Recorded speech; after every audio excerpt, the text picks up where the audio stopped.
Olá, jovens e jovens. Olá para todo mundo. Estamos começando mais um Sintonize. Vocês verão daqui a pouquinho que eu e Juliana temos uma convidada super importante, alguém para contribuir demais nas nossas discussões de hoje. E como vocês vão perceber ao longo do episódio, nós vamos tratar de um tema ainda novo no Sintonize. Nós não tivemos ainda a oportunidade de comentar, de debater sobre ele. E esse episódio trouxeram para mim a percepção de que, conforme eu ia lendo, conforme eu ia pensando, o que a gente pode falar sobre, que nós, brasileiros, conhecemos muito pouco sobre os nossos vizinhos latino-americanos.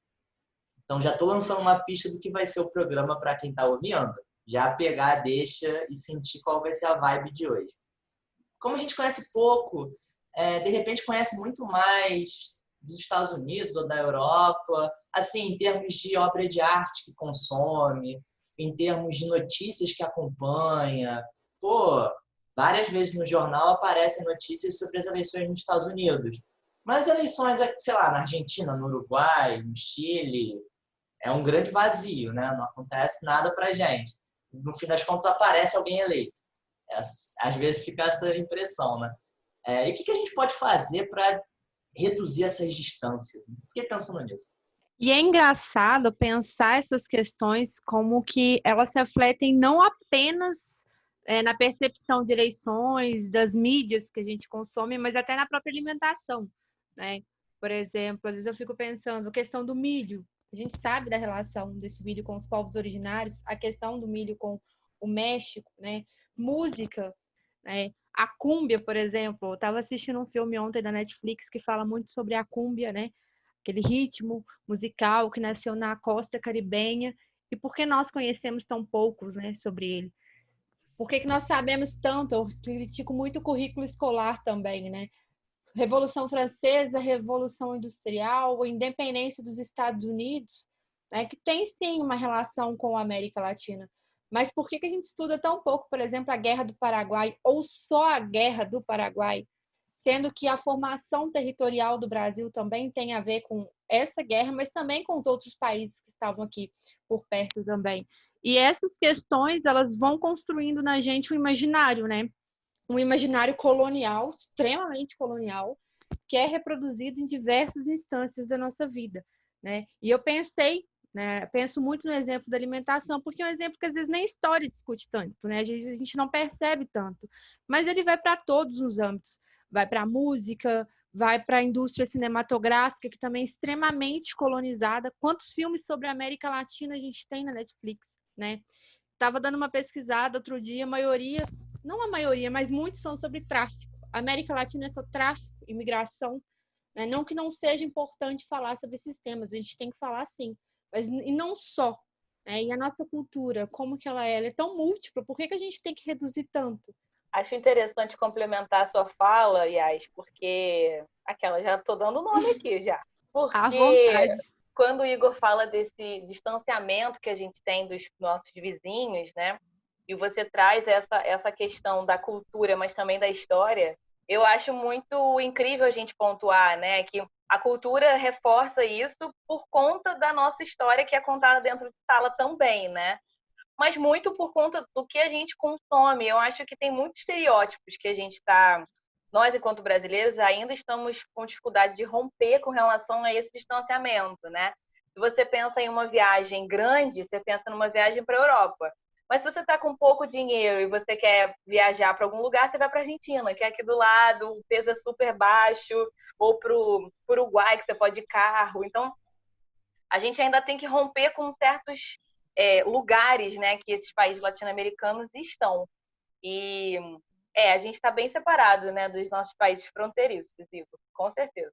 Ainda acho que talvez a gente até possa também, ao longo do programa, mas talvez quando a gente percebe que existe esse distanciamento e a gente corre atrás para reduzir esse distanciamento, seja um primeiro esforço, seja algo que nos alerta todo dia do como a gente precisa conhecer países latino-americanos em geral, porque nós fazemos parte, ainda que os brasileiros se coloquem num universo separado, né? Porque tem muita coisa que a gente pode compartilhar. Então, tem uma realidade social que é mais próxima à nossa do que nos Estados Unidos, na França. De repente, né, no pouco que a gente consiga trazer aqui de reflexão, a gente talvez encontre outros meios para nos aproximarmos desses nossos vizinhos, desses outros países. E aí tem algumas plataformas que não são hegemônicas, ou pelo menos podem ser usadas não como uma plataforma hegemônica para espalhar essa ideia. Eu acho que a gente pode seguir por aí.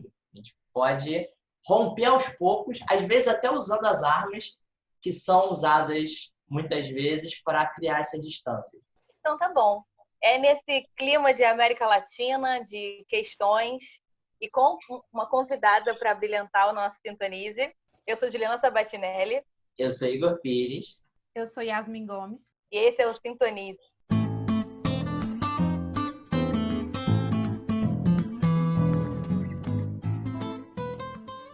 E vamos de segundo bloco do Sintonize. Hoje a gente está acompanhado de uma querida que foi assim um insight de Instagram e coisas que a gente curte por aí. Nosso tema de hoje gira em torno, tem como cenário o último 30 de setembro, que foi a data em que o Quino morreu. O Quino, que é o pai da Mafalda, o grande cartunista argentino, que durante quase 40 anos, ou quer dizer, 50 anos, deu origem, força, forma a essa menininha de 6 anos que questionava o mundo, a sociedade e a política local.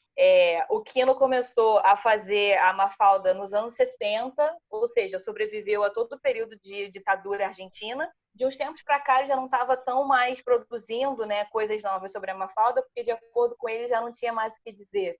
Porque tudo que ele falou já estava sendo repetitivo, né? Todas as dicas, as questões estavam sendo repetitivas. Ele faleceu, então, deixando um legado enorme de tirinhas da Mafalda e sua turma, que tinha N personagens, como a Suzanita, o Miguelito, a Liberdade, e que foi dando esse formato para uma geração, né? Tanto de adultos argentinos, como de pessoas normais como nós, assim, brasileiros, que ainda conseguem ter acesso a esse material da Mafalda. Pensando nisso, assim, nessas questões e conectando um pouco para o papel que a Mafalda teve, né, e o Quino teve enquanto pai dela, né, enquanto cartunista, para a formação da América Latina e para a conexão desses países, é que a gente pensou em trazer esse tema para o podcast de hoje. Na verdade, é a realização de um sonho, né, Igor? Fala. Não. Juliana, por coincidência, gosta muito do tema e houve um fato histórico que motivou a realização desse programa. Tudo, no fim das contas, combinou e convergiu para que a gente estivesse aqui gravando. Mas aconteceria em algum momento. Mesmo que não fosse agora, em outro, a gente conseguiria relacionar. Eu ia dar um jeito, né? Pode ser. Queria super destacar aqui, assim, antes da gente começar, o seu esforço, Igor, porque você sempre falou que não era um tema que você tinha conforto de falar e a gente conversando, né, para fazer o roteiro. Eu achei muito incrível a forma como você se posicionou e vamos, eu quero buscar. Então, começando aqui já a rasgação de seda. É bom que eu aprendo, eu escuto vocês e eu aprendo mais. Bom, para brilhantar então esse nosso debate com o cenário de Mafalda e a gente pensar América Latina, questões sociais, lutas sociais de forma geral, temos hoje para ajudar a gente a historiadora formada pela UFOP, que é a Federal de Ouro Preto, Yasmin Gomes, criadora da página pelo Instagram Nosotras Latino-Americanas, que foi por lá que a gente se conheceu, que tem a proposta de divulgar, difundir e levantar questões importantes sobre as lutas femininas da América Latina, mas sobre a América Latina em si, em diversos pontos, em diversos temas também. Ela é pesquisadora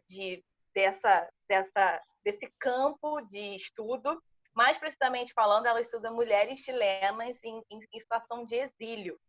Ela vai falar um pouquinho mais, mas só para dar esse start, assim, apresentar ela, porque não é à toa que ela veio falar com a gente hoje, bebendo dessa fonte, dessa pesquisa histórica, e conectando com a América Latina. Meu nome é Yasmin, sou formada em História pela UFOP, apaixonada pela América Latina desde o início da graduação. É realmente uma temática que está presente em várias esferas da minha vida. Estou me especializando, né, em História das Américas. Atualmente eu estudo feminismo chileno e Igreja Católica, no contexto da ditadura militar chilena, de 1973 a 1990, pensando a atuação de exiladas chilenas num semanário católico, que é o Semanário Mensagem. E quanto mais eu pesquiso, mais dúvidas eu tenho e mais complexa eu percebo que a América Latina é, né? Ela é muito múltipla, assim como todo esse contexto autoritário. Bom, muito interessante esse seu tema, Yas. Quando a gente conversou, né, muito me chamou a atenção, né, porque você fala sobre exílio, mulheres, ditadura, assim, a gente já tratou desse tema aqui pelo podcast algumas vezes, sobre mulheres e tal, acaba que a gente sempre traz isso, mas eu queria que a gente pensar um pouco sobre essa questão do exílio, né, em outros momentos históricos, algumas pessoas tiveram que sair dos seus lugares para que houvesse uma construção de identidade. Fiquei pensando em grandes intelectuais africanos, por exemplo, que saíram do continente para se entenderem parte de África. Muitos intelectuais, autores, né, artistas que saíram do Brasil, por exemplo, em tempo de ditadura, para se entender ou para entender essa brasilianidade ou brasilidade. Então, queria que a gente pensasse um pouco sobre isso, né? Como é que essas mulheres desenvolveram identidade? Será que elas se reconheciam enquanto latinas? Porque a gente começou o podcast falando sobre isso, né? Desse distanciamento brasileiro dos nossos irmãos, né? Dos nossos amigos fronteiriços. Mas, assim, será que já havia? E aí é uma pergunta com uma questão, né? Será que já havia esse entendimento sobre ser latino? Ou essas mulheres também saíram, né, um pouco da sua zona de conforto para se entenderem enquanto latinas? Porque latino-americano é muito grande, né? Tem muita coisa dentro dela, né? Tem muita coisa dentro desse nome. Se a gente for pensar em cultura, não tem nada a ver com a gente que é brasileiro. Se a gente for pensar em território, o conceito de América Latina é extremamente questionável, né? Até porque foi um conceito dado a nós, né? Enquanto países de uma influência de língua latina, né? E aí portugueses e espanhóis ali dominando, mas será que há nessas mulheres já que saem do exílio essa noção da identidade, né? Do ser latina, ou uma certa força, né? Dessas chilenas, como com talvez outras mulheres em igual situação? Estou pensando, né, em um contexto de ditaduras, né? Por que não? Então, eu me questiono muito também sobre muitas dessas questões, né, que são muito complexas.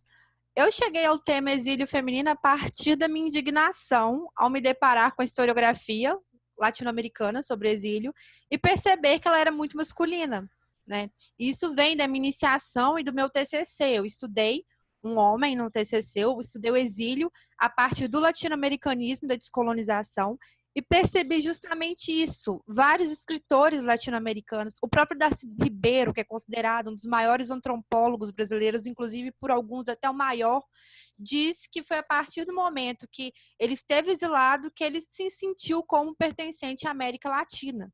E o Darcy Ribeiro tem uma trajetória gigantesca no exílio, né, muito rica. Outros intelectuais brasileiros também tiveram essa percepção, né? E as produções sobre o exílio são gigantescas. Muitos brasileiros, inclusive, pesquisaram no Chile. Eles publicaram no Chile diversas obras, inclusive cinematográficas. E nesse mundo, nessa questão da descolonização, do latino-americanismo, das redes no exílio, eu pensava, cadê as mulheres? Foi aí que, depois de algumas buscas, eu descobri um grupo que era o Grupo Latino-Americano de Mulheres em Paris, mais conhecido como Nosotras. Esse grupo era uma rede, né, formada por mulheres exiladas, né, na França, né, em Paris, e continha diversas exiladas latino-americanas, inclusive brasileiras. Esse grupo começou a crescer, a tecer redes. Então, aqui no Brasil começou a circular um periódico de curta duração, né? Ele foi de janeiro de 74, se eu não me engano, até 76, chamado Nosotras, justamente por causa desse grupo. Essas mulheres começaram a circular esse periódico, edição bilíngue, português e espanhol, e isso reforça muito a questão do latino-americanismo e de brasileiras se vendo como latino-americanas, né? E elas começam a publicar no Brasil esse periódico, muita restrição, inclusive com a qualidade do material também, justamente porque é uma imprensa alternativa. A Raquel Soietti, que é uma das pesquisadoras do Nosotras aqui no Brasil, que é considerado realmente um impresso muito original. Inclusive, um dos exemplares do Nosotras pergunta quais que são as semelhanças entre mexicanas, entre argentinas, entre venezuelanas e as francesas também, porque elas estavam na França, né? Nas exiladas que eu percebo no Chile, eu já não percebo tão forte a questão do latino-americanismo, quanto eu percebo nas pesquisas anteriores que eu fiz no Nosotras. Até o momento, né, dentro do meu próprio objeto, eu não percebo esse latino-americanismo como eu percebi estudando, por exemplo, nos exilados brasileiros. Tanto no exilado brasileiro que eu estudei no TCC, o Newton Carlos, quanto nas exiladas brasileiras que eu comecei a pensar a partir dos estudos que eu fazia pelo Nosotras, né?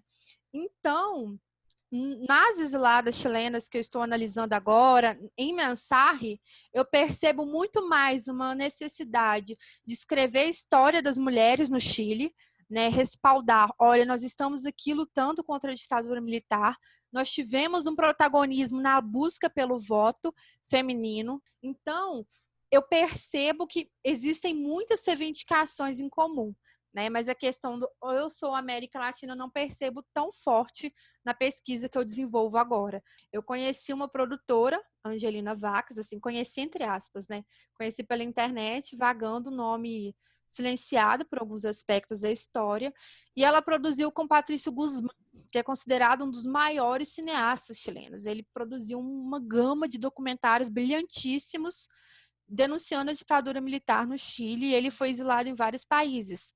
Essa exilada, Angelina Vaques, ela aparece, né, junto com essas mulheres, e ela também escreveu uma produção, ela escreveu um documentário que chama, inclusive Graças à la Vida, relacionado com a Violeta Parra, aquela música Graças à la Vida dela. Então, aí eu já comecei a pensar também, até que ponto, né, elas têm a percepção de América Latina também. Pode ser que exista, com certeza, né? Tem muitas fontes que a gente não conhece aí.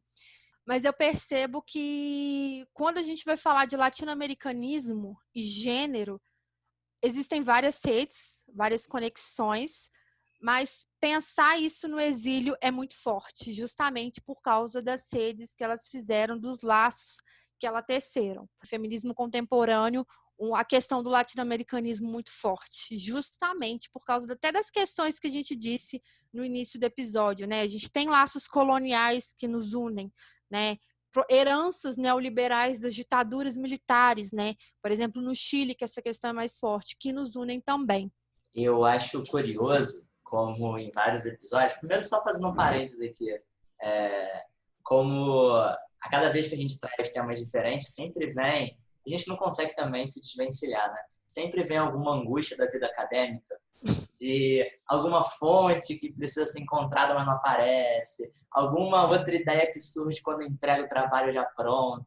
A gente está se especializando nisso, né? A cada episódio, a cada pessoa nova com quem a gente conversa, isso sempre acontece e não tem muito como fugir, né? Talvez seja por isso que inventaram mestrado, doutorado, pós-doutorado, para ver se encontra finalmente o que está perseguindo desde o início.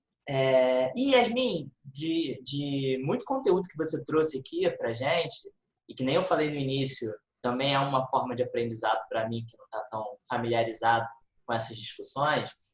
Uma das primeiras coisas que me marcou muito e que eu fiquei refletindo conforme você colocou, é essa questão, esse aspecto da rede, né, desses encontros, desses laços de solidariedade por N motivos, seja por conta de uma experiência prática, como também a própria questão emocional, né, de lidar com esses sentimentos de solidão, desamparo, de talvez até alguma inadequação por conta desse contexto. E como você estava lidando com personagens que vêm, né, de países diferentes, se encontram, mas têm em comum essa perseguição política, essa luta contra a ditadura. Eu fiquei me perguntando se, por acaso, se as fontes conseguiram te mostrar, ou se você também refletiu sobre isso, se a pesquisa te fez pensar em alguma coisa, ou se não tinha como fazer.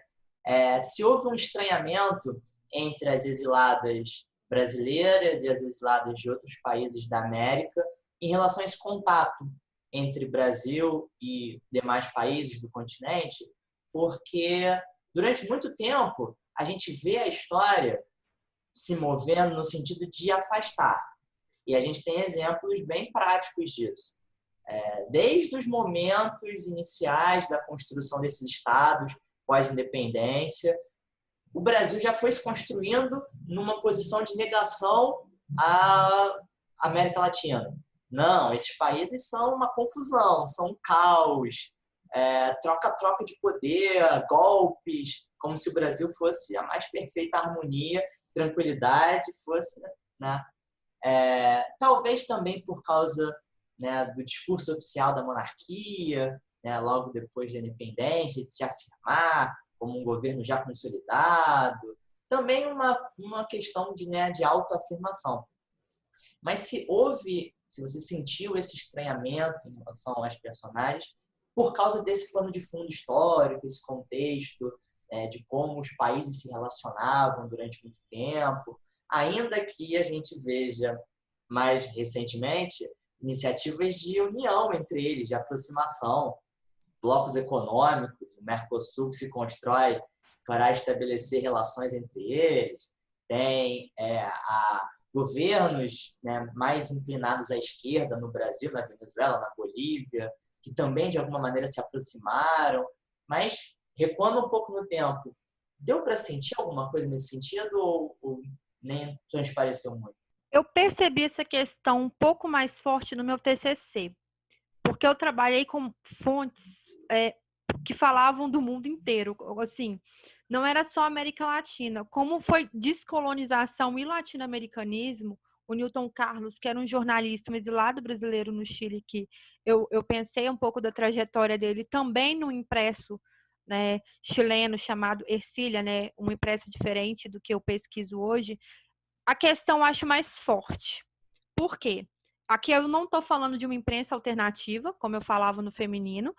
Essas conexões estabelecidas pelos próprios contextos desses países que possibilitaram que esses lados, inclusive eu percebi uma necessidade desse impresso que eu pensei no TCC, em mostrar o Chile como um país acolhedor para exilados, né? Justamente ressaltando aspectos da cultura brasileira em relação à integração com os chilenos, né? Pensando o samba, o futebol, né, que são estereótipos que a gente tem em contato com a cultura chilena e a troca, né? Então, nesse contexto de latino-americanismo e descolonização, eu percebo que existe uma necessidade de se falar mais sobre como que é esse contato, né, entre esses mundos diferentes. Até porque a gente está no contexto, no momento, né, que eu pensei nessa pesquisa de 70, 73, propício para a gente ter veículos de comunicação que pautasse essa questão, né?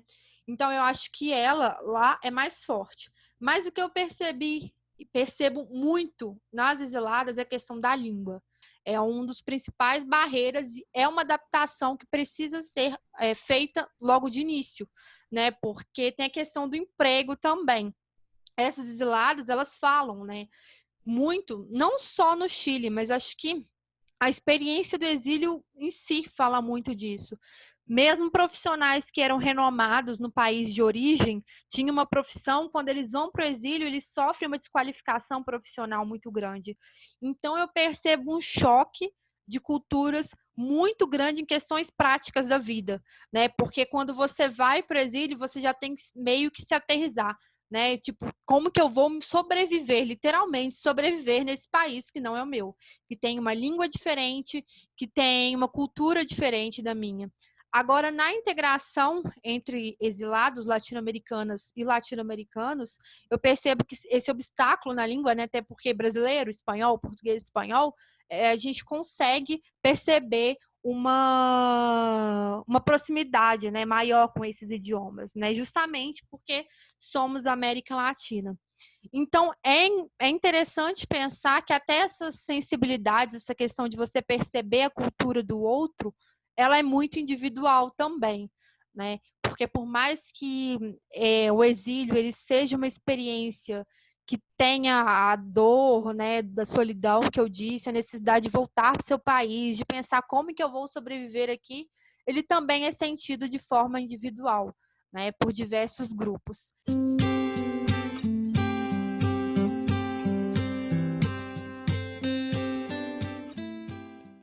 Duas coisas me chamam a atenção. Essa coisa de uma tentativa de união, né, ou choque cultural devido à língua.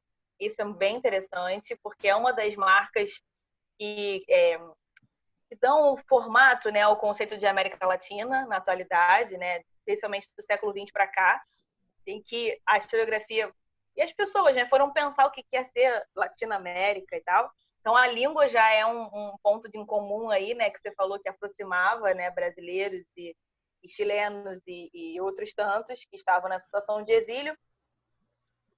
Mas também essa situação em comum, né, desses países do Cone Sul estarem em situação de ditadura. Então, isso também me chama muita atenção, né, as paridades históricas e de vida também, né? E eu não posso deixar de puxar esse nosso papo para o dia de hoje, né? O Igor já deu uma certa pincelada sobre essa questão de blocos, né? De parcerias de países hoje em dia na América Latina. Mas, assim, conforme você foi falando, eu fui pensando que tá para além disso, né? A gente tem, como nós temos, e quando eu falo nós, eu falo Latinoamérica, né? Porque a gente está falando aqui de um país que, apesar de ter proporções continentais, foi colocado dentro desse lugar, né? Que é desse conceito de América Latina.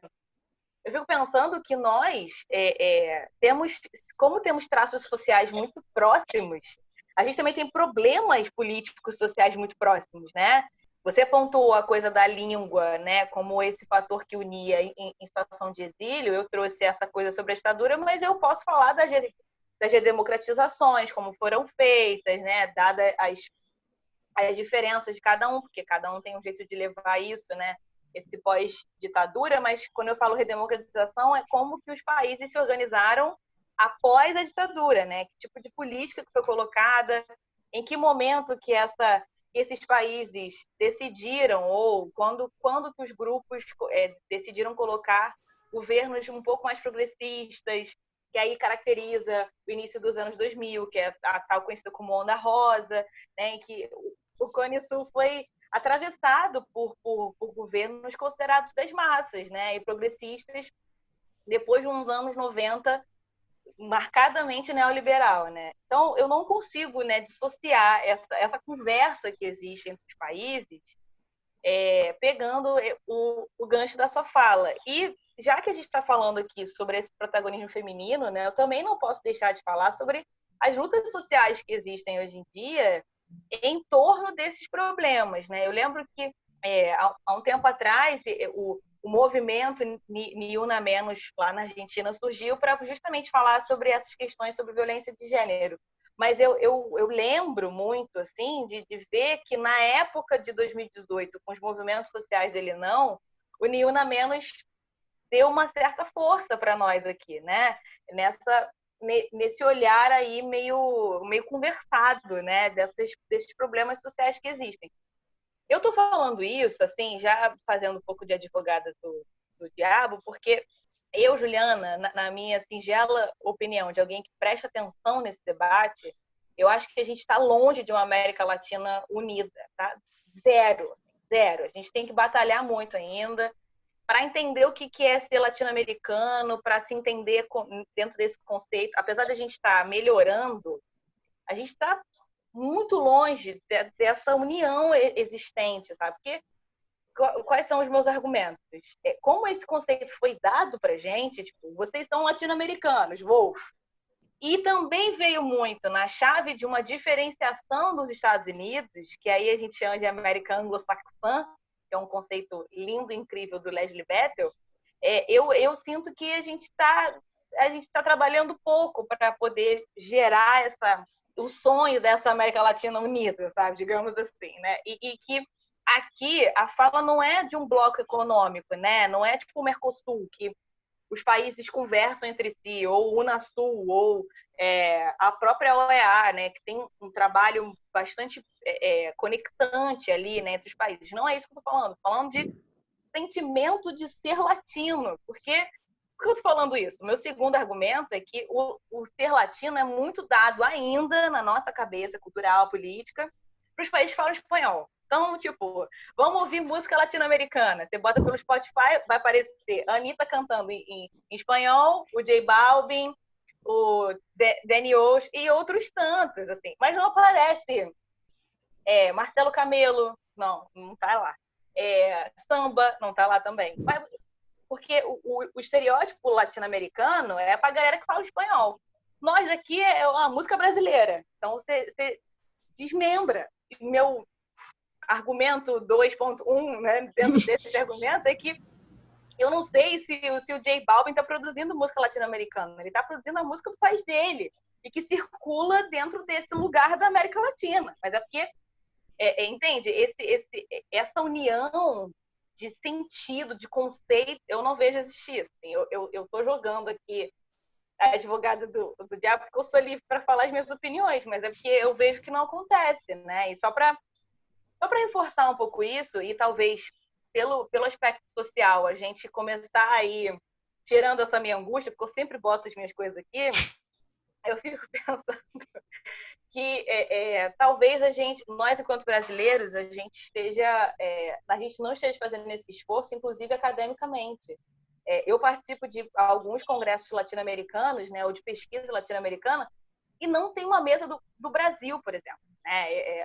Ano passado eu fiz um congresso de conversas latino-americanas e não tinha pesquisa brasileira.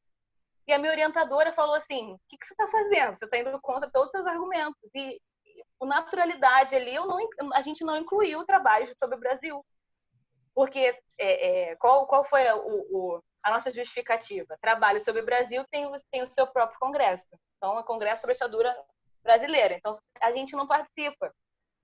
Qual é o ponto, né? Apesar de eu achar que aí... Vamos ver se a minha angústia fica melhor explicada. Apesar de eu achar que as lutas, as pautas, às vezes se conectam, a gente já falou isso aqui sobre feminismo e tal, e eu sinto que você tem coisa para comentar, né? Principalmente atual, né? Nessas conversas por lutas e pautas sociais, eu ainda acho que em termos de cultura a gente está longe de ser junto, sabe? E eu acho, mais ainda para salgar mais esse angu, que quem está protagonizando isso talvez sejamos nós, brasileiros, sabe? A gente ainda tem esse complexo de separação do que é a América Latina. A gente sempre foi chamado para ser incluído no rolê. Eu acho que a gente não está fazendo um grande esforço. Não sei. Eu estou falando isso da minha perspectiva de quem estuda Argentina, né? Eu tenho amigos argentinos, quando a gente conversa sobre isso, acho que talvez nem eles se identifiquem como latino-americanos, porque a Argentina é outro mundo, né? Outro lugar. Mas aí fica esse questionamento aqui, esse problema. Porque eu não sinto que haja, né, esse conceito latino-americano, eu sinto que ele abarca muito as pesquisas que se colocam nesse lugar. E aí você cria um laboratório de estudos latino-americanos, entulha um monte de pesquisa ali, que conversa demais em aspectos sociais, políticos, econômicos, conceitos, historiografia, mas que na essência do rolê, não acho que esteja junto. Então, pensei em 1 milhão de coisas a partir de agora também, acho que a cabeça da gente fica a mil, né? Até porque quando a gente fala de América Latina, nós estamos falando de multiplicidade, né? Nunca é uma categoria homogênea. A questão eu chamo de complexo de vira-lata do brasileiro, e tem complexo do colonizado, diversas definições, deve ser uma das coisas que mais me incomoda na minha vida, sério. Porque está muito presente na sala de aula, né? Como eu falei, eu fui dar uma aula sobre as independências latino-americanas. E às vezes eu pauto que a gente tem uns discursos sobre essas independências muito pautado no Simão Bolívar, né, no José Martí, a questão de Nuestra América. Eu falo, cadê as mulheres, né? Que inclusive eu tenho uma preocupação de mostrar sobre essas mulheres na Nosotras. Mas aí quando eu vou falar dentro de sala, vocês conhecem o Simão Bolívar? Eles também não conhecem o Simão Bolívar, né? E essa questão vem justamente desse distanciamento que a gente tem. Eu também percebo isso muito. Por mais que a gente tenha aproximações, né, entre governos, discursos muito bonitos, inclusive, de integração latino-americana, heranças, por exemplo, de discursos do Che Guevara, né, contra o imperialismo estadunidense, justamente ressignificando esse conceito de América Latina dado pelo colonizador, percebo também uma integração muito distante, até porque o Chile, assim como o que eu pesquiso, assim como a Argentina, que você pesquisa, são considerados países, né, desenvolvidos, entre muitas aspas, dentro do subcontinente, né? E essa questão eu me questiono muito, porque eu ainda falo que, por mais que seja uma questão que mexe comigo, eu ainda estou muito centrada no Cone Sul. Então, a gente percebe o distanciamento até com as ilhas caribenhas, né? Com outras regiões da América Latina também, né? E essas questões vão ser reproduzidas em outros espaços, né? Em todos os espaços que a gente está. Se fala muito de integração latino-americana, mas será que a gente não está fazendo uma integração do Cone Sul, né? Então, eu fico me perguntando nisso também. Acho que uma questão muito importante que é importante assim pautar que o termo América Latina, né, ele veio por toda uma questão de invasão napoleônica no México em 1860, né? E muito se fala o que é o latino-americanismo, né? A gente está falando de latino-americanismo quando falamos de estudos sobre a América Latina, que são considerados, né, latino-americanismo. A gente está falando daquele nome que foi cunhado pelas elites crioulas pós-independência, né, para justificar dominações, para falar de categorias que são heranças coloniais, ou a gente está falando desse latino-americanismo que está muito atrelaçado à descolonização, ao pós-colonialismo, justamente para questionar essas estruturas coloniais, para sustentar, levar para a historiografia, inclusive, pautas subalternas, né, dessa modernidade, né, submodernidade, né, do subcontinente à América Latina, né? Porque é interessante a gente pensar até o conceito de modernidade, né? Que por exemplo, o Walter Miolo fala que a América Latina está nas margens do Ocidente, porque nós não somos Europa, nós não somos Estados Unidos, né? Nós estamos à margem do Ocidente, nós somos os subalternos do Ocidente. E pensando nisso, eu tento muito me apegar a essas significações, é o que eu uso para mim. Por mais que seja um termo colonial, eu gosto de ressignificar, assim como o termo feminismo é ressignificado também. Outra questão que eu tenho que pautar é a questão da Abya Yala, né? Que é um conceito do povo Kuna, que significa terra viva, que é utilizada pelos povos originários. Essa questão não é tão forte no Brasil, mas em países como Bolívia, por exemplo, que tem uma população indígena maior, no Equador, no Peru, as populações originárias falam de Abya Yala, justamente para ressignificar esse conceito, né? Ressignificar não, para rejeitar esse conceito de América Latina. Falar que América Latina, sendo que esse é um produto colonial.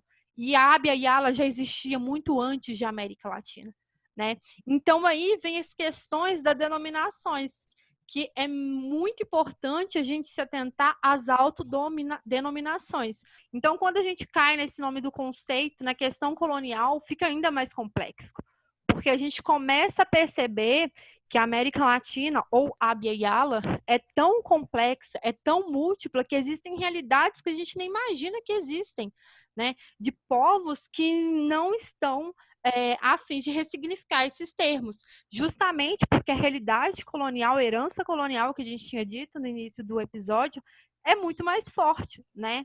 E foi colocada sob uma violência muito forte também, genocídio. Então, recentemente teve, né, o 12 de outubro, que é colocado como descobrimento da América, o Cristóvão Colombo chegou aqui, e esses povos, inclusive, falam descobrimento do quê, sendo que nós já estamos aqui. E eu percebo que essa questão vai muito para o feminismo, muito mesmo, principalmente no ano passado, isso é que eu percebi, né? Com certeza já está aí há mais tempo, estão em outras esferas, mas para mim ficou mais visível ano passado. A partir do movimento, né, do final de outubro no Chile, que as pessoas saíram às ruas justamente contra as medidas neoliberais do Piñera, né, que é fã do Pinochet, né, e de todo aquele aparato militar, das medidas neoliberais que matam a população idosa no Chile até os dias atuais, né, que se repercutem no ensino e outras esferas da sociedade também. E as mulheres chilenas saíram muito às ruas, né? A gente teve aquela música, Um Violador em Tu Caminho. Essa coreografia criada pelo coletivo Las Teses, tomou proporções não só continentais, mas mundiais. E mulheres Mapuche, no Chile, cantaram a versão dessa música em Mapudungun. Então, aí eu já vejo uma conversação, né, muito grande entre esses feminismos ou movimentos de mulheres, né, tendo um elo aí, propósitos, né, reivindicações em comum. E é muito interessante perceber essas questões aqui no Brasil também, como você falou do Ni Una Menos, né? O Ni Una Menos, ele surgiu em 2015, foi muito forte na Argentina, no Chile, no Uruguai, mas em 2016 cresceu muito na Argentina, justamente por causa dos feminicídios no país. E o nome Ni Una Menos tem origem num poema, né, escrito por uma mexicana. Então aí a gente já percebe a conexão, né? Olha a conexão entre feminismos e movimentos de mulheres latino-americanas aí. O movimento tomou uma proporção grande no Cone Sul, né? Mas pegou uma referência do México, incorporou para essas lutas atuais. E no Ele Não, que a gente percebeu em 2018 aqui no Brasil, que foi um movimento muito protagonizado por mulheres também, os lenços verdes que as mulheres usam na Argentina, a gente viu por todo lado, né? Então, a conexão aí, Um Violador em Tu Caminho, no Chile, ele foi também encenado aqui no Brasil, né? A gente viu. Então, é pensar que essas conexões existem, né? Mas eu também acho muito difícil em falar em uma América Latina agora. Outra questão também que é importante falar, saindo um pouco, né, desses países tradicionais do Cone Sul que a gente costuma perceber, é que também tiveram movimentos, né, na Bolívia, por causa da deposição do Evo Morales, na Colômbia também, que lá também tem reformas neoliberais, assim como o Chile, que incomodam muito a população e é motivo de protestos, e mulheres também saíram às ruas nesses países, o Equador também. Por isso que muito se falou em efervescência latino-americana no fim do ano passado, né? Porque foi o Chile, foi a Bolívia, o Equador, a Colômbia. Então, como que os nossos governos, as ondas autoritárias da extrema-direita estão conectadas também? Mas eu também acho que não estamos unidas e unidos, até porque nós, brasileiras e brasileiros, temos uma concepção bem limitada do que é a América Latina. Teve um dia que eu fiquei indignada no Spotify, porque eles pegaram tudo que eu escuto sobre cúmbia, o reggaeton, né, a nova canção chilena também, e colocaram numa categoria chamada música latina. Eu pensei, olha, em outros países a gente tem, por exemplo, rock, né, dividido por samba.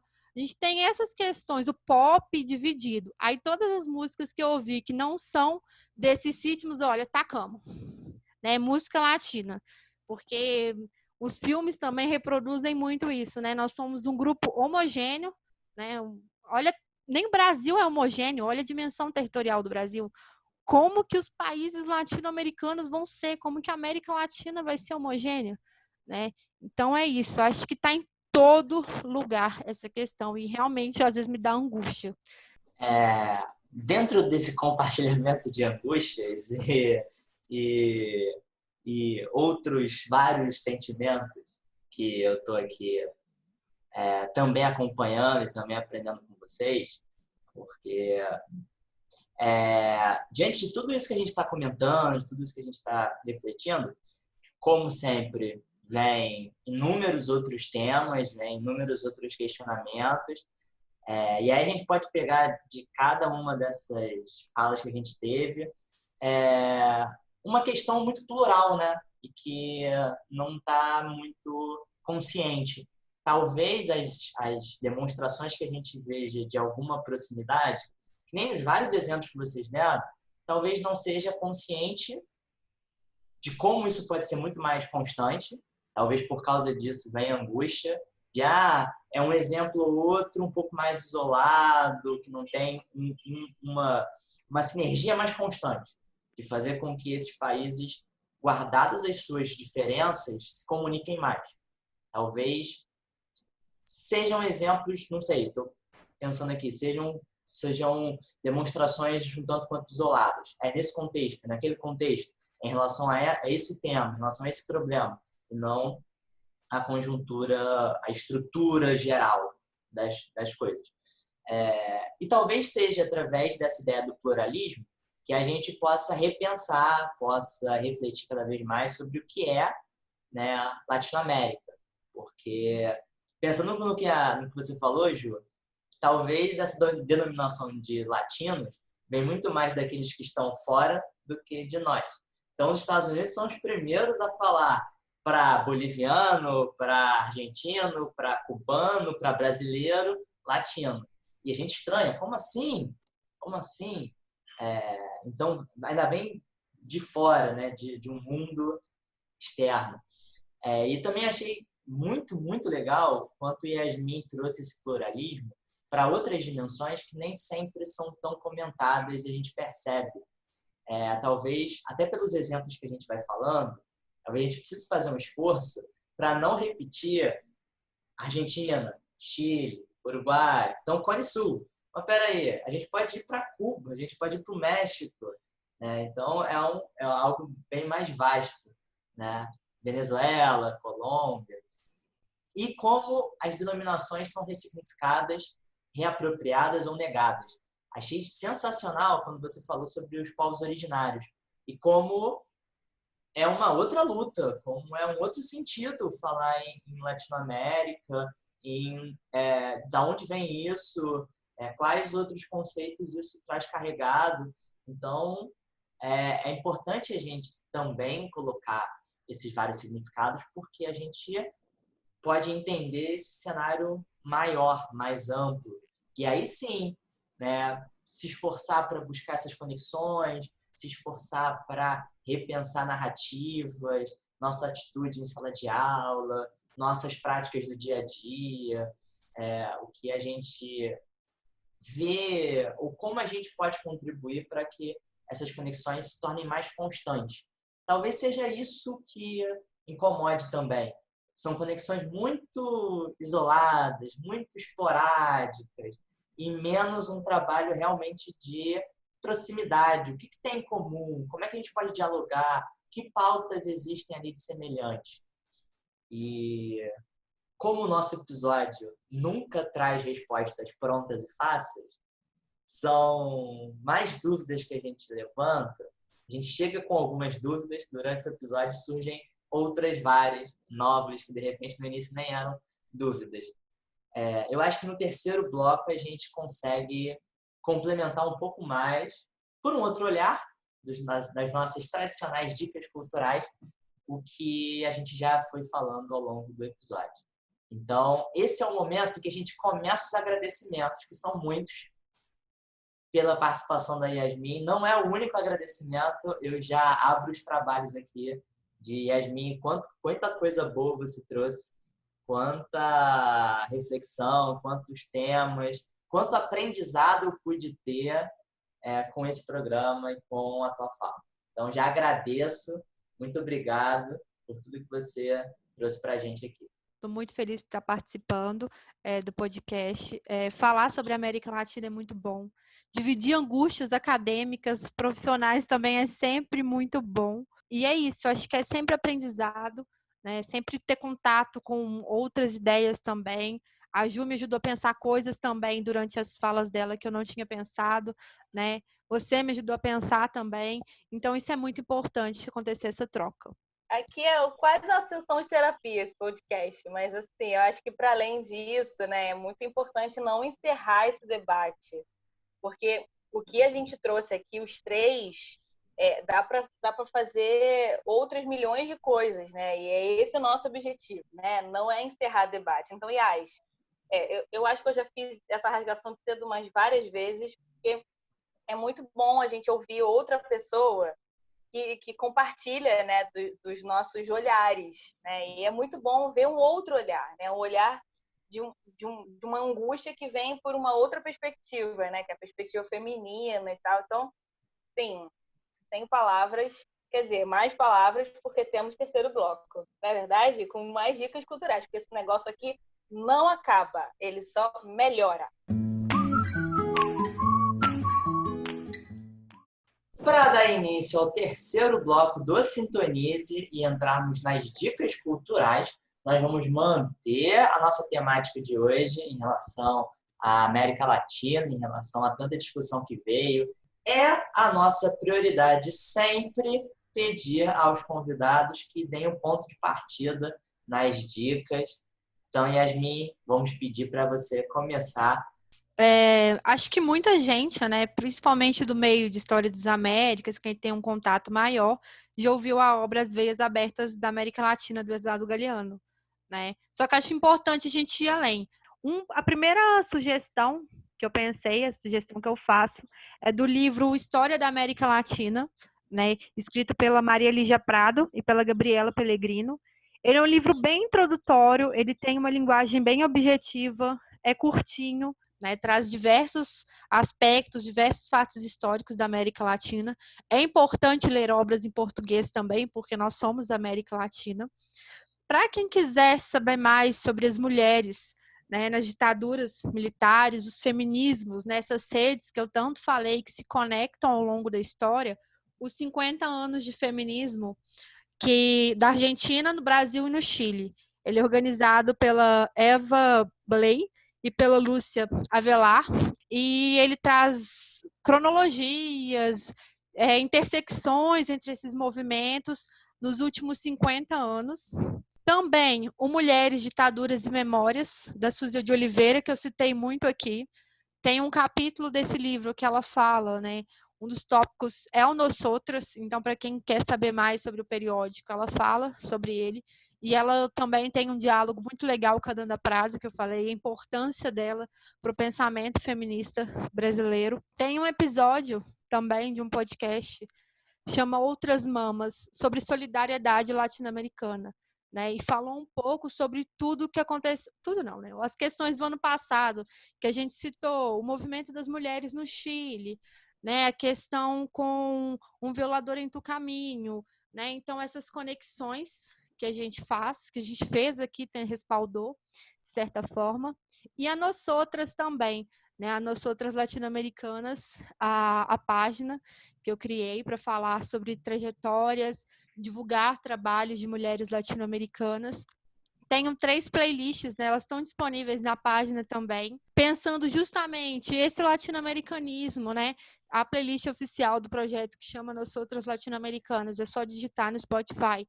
Né? Busca justamente mostrar mulheres que falam de Abya Yala, são mulheres indígenas, tem mulheres lésbicas, mulheres que estão falando sobre racismo, sobre feminismo, então é bem múltipla.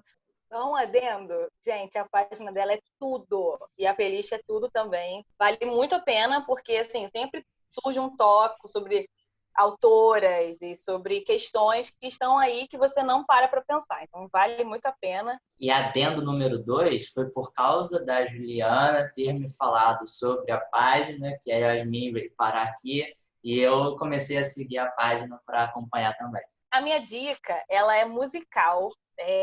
Eu fiquei pensando muito no que eu ia trazer, né, para poder zoar o Igor, mas eu não consegui.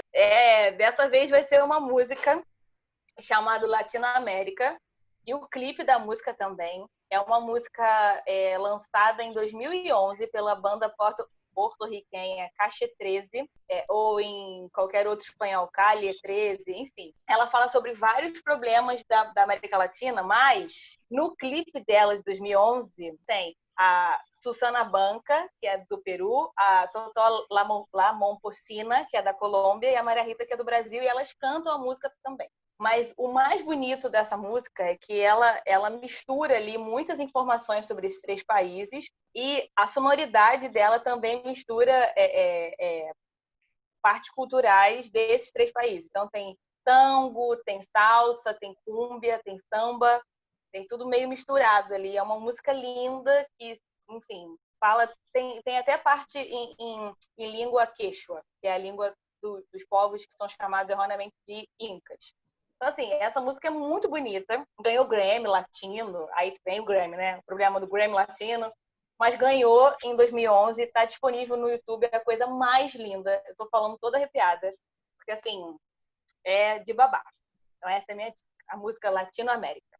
Já a minha dica, indiretamente, tem a ver com a zoeira tradicional, mas não é um filme propriamente dito. E, saindo da minha zona de conforto, também tive que correr um pouco atrás para ver o que eu traria para cá hoje.